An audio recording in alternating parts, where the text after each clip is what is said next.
Assalamu alaikum dear students. I welcome you all to the Grow Big School online classes and I hope you all are fine.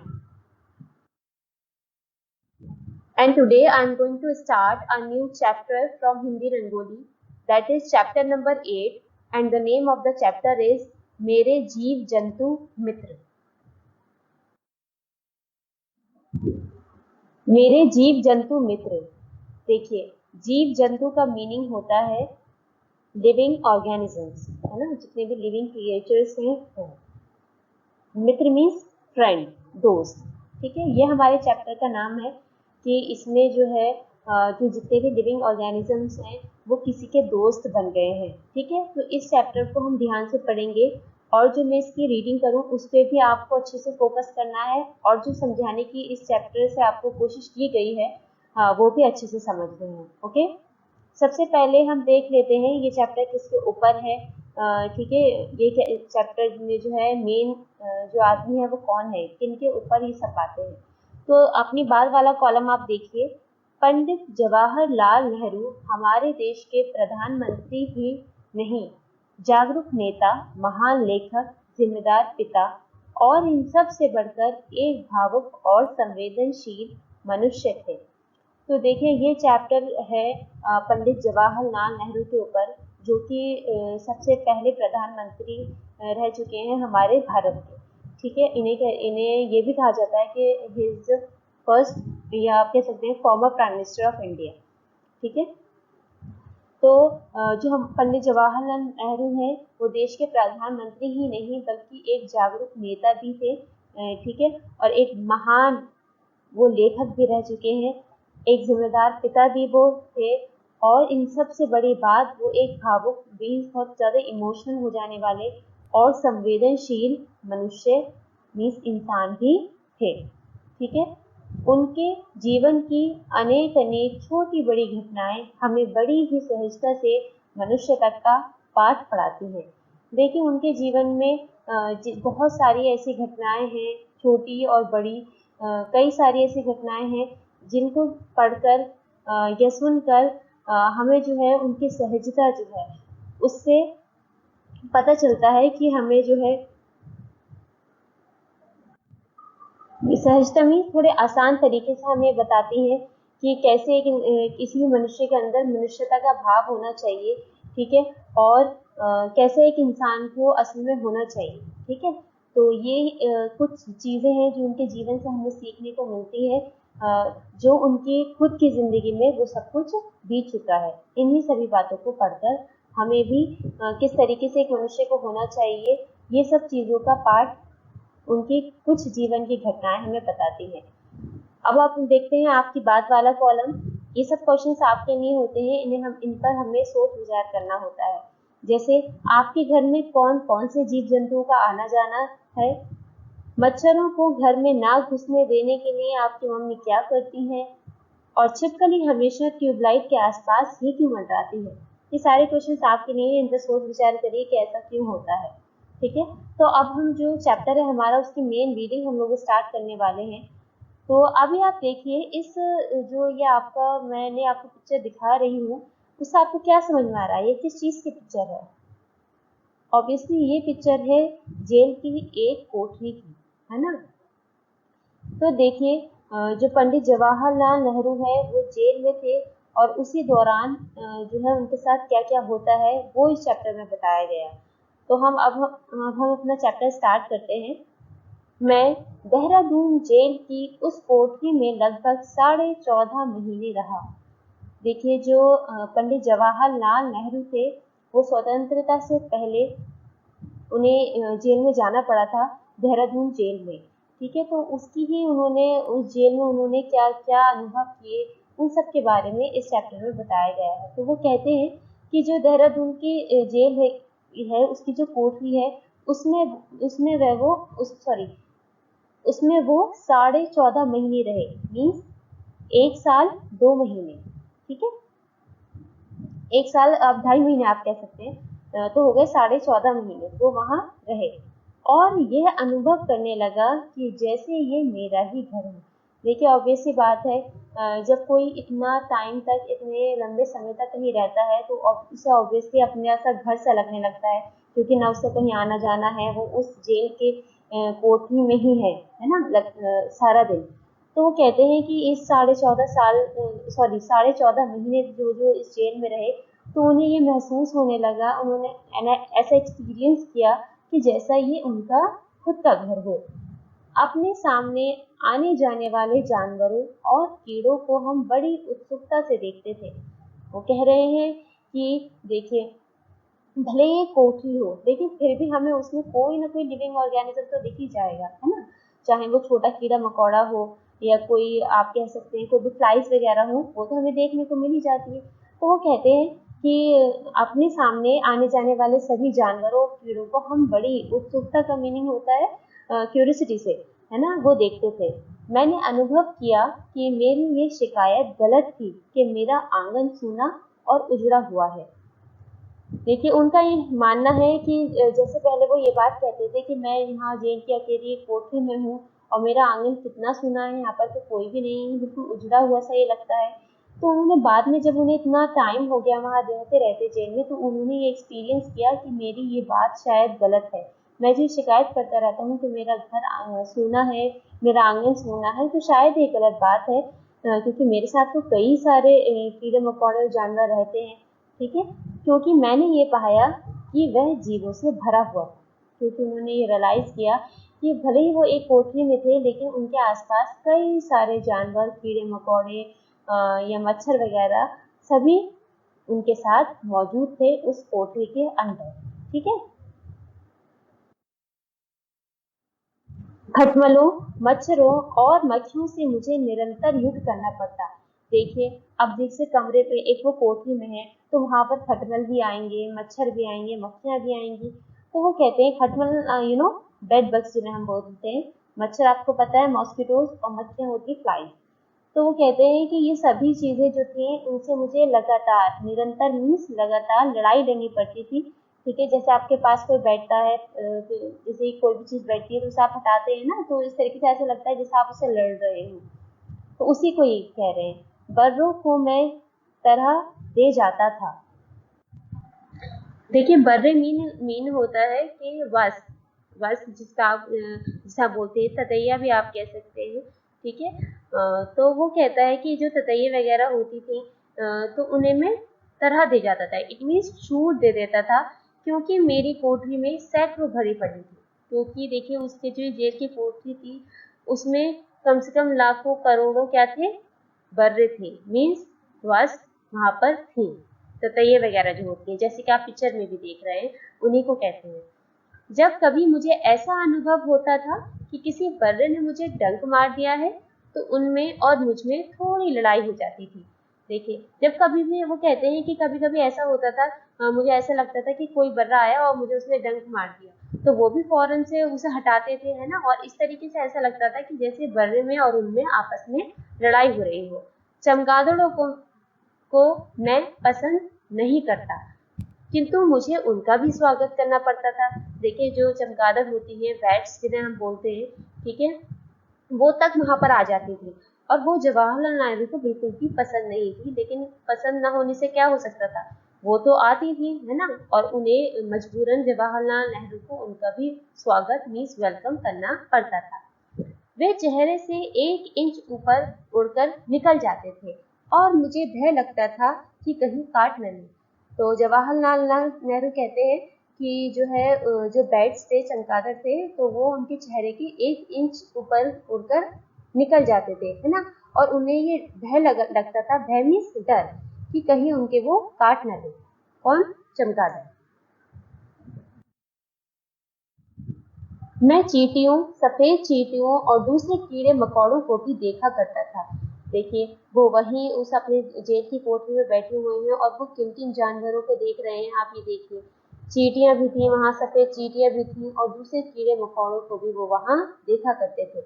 छिपकलियां, जो इन कीड़ों की तलाश में शाम को निकलकर बाहर आ जाती थी, अपने शिकार की तलाश में एक दूसरे देखिए जो वहाँ पर छिपकलियाँ थी, क्योंकि जब आपने देखा होगा जहाँ कीड़े मकोड़े ज़्यादा होते हैं ना, वहीं पर छिपकलियाँ भी ज़्यादा होती हैं। तो ऑब्वियस सी बात है, जब उनका एक जेल की कोठरी थी और उसमें इतने सारे कीड़े मकोड़ों का उन्होंने जिक्र किया है कि ये भी थे, ये वाला कीड़ा भी था, ये भी था, तो वहाँ पर छिपकलियाँ भी होंगी। तो छिपकलियाँ जो थी वो शाम को निकल कर आती थी ताकि वो इन सभी कीड़ों को खा सके। ठीक है, ये सभी उनके शिकार थे, है ना। तो अपने शिकार की तलाश में वो क्या करती थी, एक दूसरे को वो एक दूसरे से भिड़ती थी, मीन्स आपस में लड़ाई झगड़ा करती थी और इस प्रकार अपनी पूंछ हिलाया करती थी, जिसको देखकर मुझे बड़ा आनंद आता था। तो ये जो उन्होंने ये चीज को भी इस चीज को भी अनुभव किया कि छिपकलियां जब इन सभी कीड़ों मकोड़ों को खाने आती है तो वो आपस में लड़ती है और अपनी जब इस लड़ाई में अपनी वो पूंछ को हिलाती है, तो उन्हें जो पंडित जवाहरलाल नेहरू थे उन्हें ये सब देखकर बहुत आनंद, बहुत मजा आता था। लखनऊ जेल में जब मैं घंटों बिना हिले डुले बैठा पढ़ता रहता। देखिए अभी पहले हमारी बात हो रही थी देहरादून जेल की, लेकिन क्योंकि पंडित जवाहरलाल नेहरू को एक बार लखनऊ जेल भी जाना पड़ा, तो अब वो वहाँ का एक्सपीरियंस बता रहे हैं, उन्होंने वहाँ क्या क्या एक्सपीरियंस किया। तो वो कहते हैं कि लखनऊ जेल में जब वो घंटों बिना हिले डुले बैठे पढ़ते रहते थे, तो वो कहते हैं कि गिलहरी मेरे पैरों पर चढ़कर गोद में आ बैठती थी और मेरे मुंह की ओर देखने लगती थी। तो कहते हैं कि जब ऐसा होता था कि मैं घंटों घंटों बैठा रहता और पढ़ता रहता, तो गिलहरी मेरे पास आती और मेरे गोद में बैठ जाती और मेरे मुंह को ताकती रहती, देखती रहती। वह मेरी आंखों की ओर गौर से देखती थी और अनुभव करती थी कि मैं वृक्ष नहीं हूँ। तो देखिए गिलहरी उनकी गोद में आकर बैठ जाती थी और उन्हें गौर से देखती थी, अपना चेहरा ऊपर करके, और वो ये सोचती थी, ऐसा अनुभव वो भी करती थी कि मैं वृक्ष नहीं हूँ, कि वो कोई पेड़ नहीं है। ठीक है, उन्हें गिलहरी भी ऐसा सोचती थी कि ये कोई शायद पेड़ तो नहीं है, लेकिन पता नहीं ये कौन है जो बिल्कुल भी हिलते जुलते भी नहीं है और ना ही बोलते हैं ये, ऐसा गिलहरी को महसूस होता था। कभी कभी गिलहरियों के छोटे बच्चे जब पेड़ों के नीचे से गिरते थे, तब उनकी माएँ उनके पीछे दौड़ी हुई आती थी और उन्हें गेंद सा अपने मुंह में दबाकर सुरक्षित स्थान पर ले जाती थी।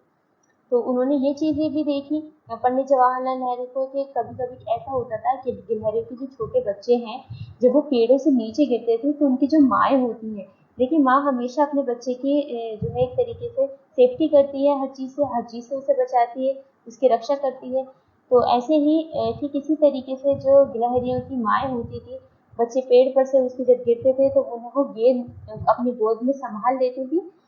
ठीक है, और उन्हें उनका जो गेंद सा मुंह था उसमें वो दबा लेती थी और उन्हें एक सुरक्षित में सेफ जगह पर जो है उन्हें ले जाती थी। ठीक है, कभी कभी बच्चे खो भी जाया करते थे। देखिए कभी कभी ऐसा होता है ना कि कोई बच्चा जो है, जैसे गिलहरी का ही बच्चा कोई गिर गया और वो जो है माँ किसी और को उठाने लगी तो वो कहीं और चला गया, इस तरीके से वो खो गया। तो इसी चीजों में इन्हीं सब चीजों में जो है कभी कभी ऐसा भी होता था कि कोई बच्चा खो भी जाया करता था। हमारे एक साथी ने इस प्रकार गिलहरियों के खोए हुए 3 बच्चों को पाल रखा था। वो कहते हैं पंडित जवाहरलाल नेहरू के उनके एक साथी हैं जिन्होंने साथी थे जिन्होंने गिलहरियों के खोए हुए 3 बच्चे को पाला हुआ था। वे इतने छोटे थे कि उनको पालना एक कठिन समस्या बन गया। देखिए क्योंकि अब इंसान है तो वो इंसान के बच्चे को तो आसानी से संभाल सकता है, लेकिन कोई अगर उसे जानवर का बच्चा दे दिया जाए तो उसे संभालना शुरू में थोड़ा मुश्किल होता है। तो इसी तरीके से जब उन्होंने उनके जो पंडित जवाहरलाल नेहरू के साथी थे, उन्होंने जब उन्हें पाला तो उन्हें बहुत सारी उनके सामने समस्याएं पैदा हुई, ये परेशानियां आई उन्हें। अंत में हमने इस समस्या को बुद्धिमानी से हल किया। फिर उन्होंने क्या हुआ, जब इतनी परेशानी होने लगी तो उन्होंने इसका सोच विचार किया कि हमें कैसे इसे संभालना है, इन गिलहरियों के 3 बच्चों को। फिर आखिर में उन्होंने ये सब कुछ अपनी बुद्धिमानी से, अपनी समझबूझ से, समझदारी से, अक्लमंदी से इस चीज को हल किया कि उन्हें इन तीनों बच्चों को किस तरीके से संभालना है। हमने उनको पेन में स्याही भरने वाले फिलर से दूध पिलाकर पाला। वो कहते हैं कि हमने क्या क्या किया, किस तरीके से जो गिलहरी के 3 बच्चे थे वो पाल पोस कर बड़े हुए। उन्होंने अपने जो उनके पास पेन थे उसमें स्याही भरी ठीक है, जो स्याही भरी जाती है उस स्याही की जगह उन्होंने उसमें दूध फिल किया और उन गिलहरियों के 3 बच्चों को पिलाया और उन्हें बड़ा किया। अल्मोड़ा की जेल को छोड़कर जितनी जेलों में मैं गया वे सब कबूतरों से भरी रहती थी। देखिए अब उन्होंने बात करी, सबसे पहले उन्होंने बात करी थी देहरादून जेल की, उसके बाद लखनऊ जेल की, और अब वो कह रहे हैं कि अल्मोड़ा की जेल की उन्होंने बात की है कि अल्मोड़ा की जेल को छोड़कर वो जितनी भी जेलों में गए हैं वो सारी ही हमेशा कबूतरों से भरी रहती थी। देहरादून जेल की मेरी कोठरी में मैना के एक जोड़े ने अपना घोंसला बना रखा था। देखिए सबसे पहली जो उनकी जेल थी जिसमें वो गए थे वो देहरादून जेल थी, और वो उसमें ये बताते हैं कि उनकी जो कोठरी थी उसमें मैना का एक जोड़ा था और उसने अपना घोंसला वहां पर बना रखा था। नैनी जेल में हजारों तोते थे। अब उन्होंने बात की नैनी जेल की, जिसमें भी वो गए थे, और तो बताते हैं कि उसमें हजारों लाखों तोते थे। ओके, उनका आपसी प्रेम देखने वाला होता था। ये जो अभी जो नैनीताल की जो जेल में वो गए थे उसमें हजारों तोते थे, वो आपस में इतने प्रेम से रहते थे कि वो देखते ही बनता था। अब देखिए आगे वो किस जेल के बारे में जिक्र कर रहे हैं। बरेली जेल में बंदरों का एक प्रदेश बसा हुआ था और उनकी किस्में देखने योग्य थी।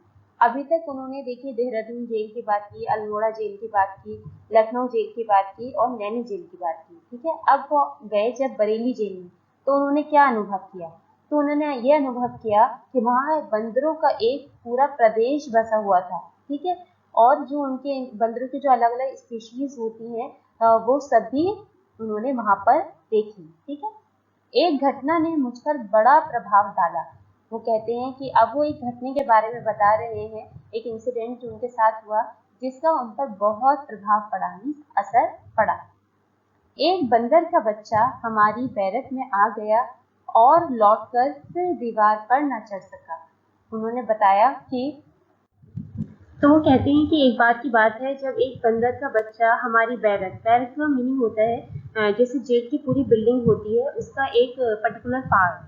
ठीक है, तो वो कहते हैं कि उस बैरक में वो घुस आया और फिर लौटकर वो वापस दीवार पर नहीं चढ़ सका। ठीक है, वार्डनों और कैदियों ने उसको पकड़ लिया। अब जैसे क्या आप जानते हैं, जैसे कोई मान लीजिए कोई बंदर का बच्चा या कोई भी आ जाए उस बिल्डिंग में, ठीक है, और फिर वो वापस ही नहीं जा सके तो उसे पकड़ना तो पड़ेगा ना, ताकि किसी को कुछ नुकसान ना पहुंचा सके। तो वहाँ की सारी जो वार्डन थी और कैदी वगैरह थे वो सभी आ गए और उन्होंने उस बंदर के बच्चे को पकड़ लिया और एक रस्सी से उसे बांध दिया। ठीक है, ऊंची दीवार के शिखर से उस बच्चे के माँ बाप ने ये सब कुछ देखा और उनका क्रोध बढ़ने लगा। देखिए ऊंची दीवार पर उनके माँ बाप थे, उस बंदर के बच्चे के माँ और पापा। ठीक है, तो वो ये सब चीजें होती हुई देख रहे थे कि उनके बच्चे को कहते जबरदस्ती वहां से निकाला गया है और रस्सी से बांध दिया गया है। ये सब कुछ देखकर उनका क्रोध बढ़ने लगा, मीन्स उनका जो गुस्सा था उनके माता पिता का, उस बंदर के बच्चे के माता पिता का, उसका उनका गुस्सा बहुत ज्यादा बढ़ने लगा। एक एक उनमें से एक बहुत बड़ा और मोटा बंदर नीचे कूदा और उसने उस भीड़ पर सीधा हमला किया। तो देखिए जैसे कि किसी बच्चे को कोई तकलीफ पहुंचती है तो उसके माता पिता को भी तकलीफ पहुंचती है ना, और वो फौरन उसे जो भी उसे परेशानी है उसे बचाने की कोशिश करता है। तो इसी तरीके से जानवरों में भी ये बात होती है। अब जैसे ही उन्होंने देखा कि हमारा जो बच्चा है वो परेशान है तो वो फौरन कूद कर नीचे आए, और क्या हुआ, उसने जो वो भीड़ जो थी जिन्होंने मतलब जिन जिन लोगों ने उसको रस्सी से बांधा था उन पर हमला करना शुरू कर दिया। तो मनुष्य की भीड़ डरी और अपने डंडे छोड़कर भागी। देखिए अब जितने भी सारे इंसान थे वो सब डर गए कि अरे ये तो बंदर, इतना मोटा बंदर आ गया है ना, और ये अब हमें नुकसान पहुंचाएगा। तो वो मनुष्य की सारी भीड़, इंसानों की सारी भीड़ डर गई और अपने डंडे छोड़कर उस डंडे से उसे वो मारपीट कर रहे थे ना उस छोटे से बच्चे को, बंदर के बच्चे को। तो वो सब अपने डंडे जो है छोड़कर भाग गए और बड़ा जो बंदर था वो बच्चे को छुड़ाकर शान के साथ ले गया। ठीक है, इट मीन्स कि उसने अपने बच्चे को वहां से बचा लिया। हमारी प्रायः ऐसे जानवरों से भेंट हो जाया करती थी जिनका हम स्वागत ना कर सकते थे। देखिए, अब उन्होंने कुछ और जानवरों के बारे में भी बताया है पंडित जवाहरलाल नेहरू ने कि हमारी प्राय में अक्सर, ठीक है, ऐसे जानवरों से भी भेंट में मुलाकात आप कह सकते हैं। वो कहते हैं कि ऐसे जानवरों से भी कभी-कभी मुलाकात हो जाती थी जिनके हम चाहकर भी उनका हम वेलकम स्वागत नहीं कर सकते थे। अब देखिए कौन से ऐसे जानवर हैं जिनका वो वेलकम नहीं कर सकते थे। हमारी कोठरियों में अक्सर बिच्छू घुमा करते थे। देखिए उनकी कोठरियां जो थी वो बिल्कुल अंधेरे में ऐसी हुआ करती थी, है ना, तो उसमें जो है आसपास जो थे उनके वहां पर बिच्छू भी हुआ करते थे। यह आश्चर्य की बात है कि उन्होंने कभी मुझे डंक नहीं मारा। देखिए वहां इतने सारे बिच्छू होने के बावजूद वो कहते हैं कि मुझे आश्चर्य है, इस चीज पर मैं बहुत हैरान हूँ कि उन्होंने कभी भी मुझे एक डंक भी नहीं मारा। हालांकि वे मेरे बिस्तरों पर मिलते थे या उस किताब में मिलते थे जिसे मैं अचानक उठा लिया करता था, है ना। तो वो कहते हैं कि अक्सर वो मैं देखता था कि वो मेरे बिस्तर पे हैं, कभी मैं अपनी किताब पढ़ने के लिए खोलता था वो उसके अंदर बिच्छू होते थे, है ना। तो वो कहते हैं कि अक्सर हर जगह वो मुझे मिलते थे, लेकिन आज तक कभी ऐसा नहीं हुआ कि उन्होंने मुझे डंक मारा हो। एक बार मैंने एक जहरीले बिच्छू को थोड़े समय के लिए बोतल में भरकर रख दिया। वो कहते हैं देखिए हर इंसान को डर तो लगता है ना कि ऐसा ना हो कि कभी ना कभी हमें काट ले, भले ही वो नहीं काटता था बट पॉसिबिलिटी तो है ना काटने की। तो उन्होंने क्या किया, एक बार एक जहरीले बिच्छू को कुछ टाइम के लिए एक बोतल में बंद करके रख दिया और उसे मक्खियां खिलाता रहा, और थोड़ी थोड़ी देर के बाद वो बोतल का ढक्कन खोलते थे और उन्हें मक्खियां खिलाते रहते थे ताकि वो जिंदा भी रहे। उसके बाद मैंने उसे एक डोर में बांधकर दीवार पर लटका दिया। फिर उसके बाद उन्होंने क्या किया, उसके बाद उन्होंने उसे एक डोरी में बांधा, कोई एक धागा था उसमें उसे बांध दिया और उसे दीवार पर लटका दिया। थोड़ी देर बाद वह वहां से भाग खड़ा हुआ, लेकिन जब तक वो बोतल के अंदर बंद था जब तक तो वो कुछ नहीं कह रहा था, लेकिन जैसे ही उन्होंने उसे खुला छोड़ दिया और एक डोरी में बांध कर लटका दिया तो वो थोड़ी ही देर के बाद वो वहां से भाग गया।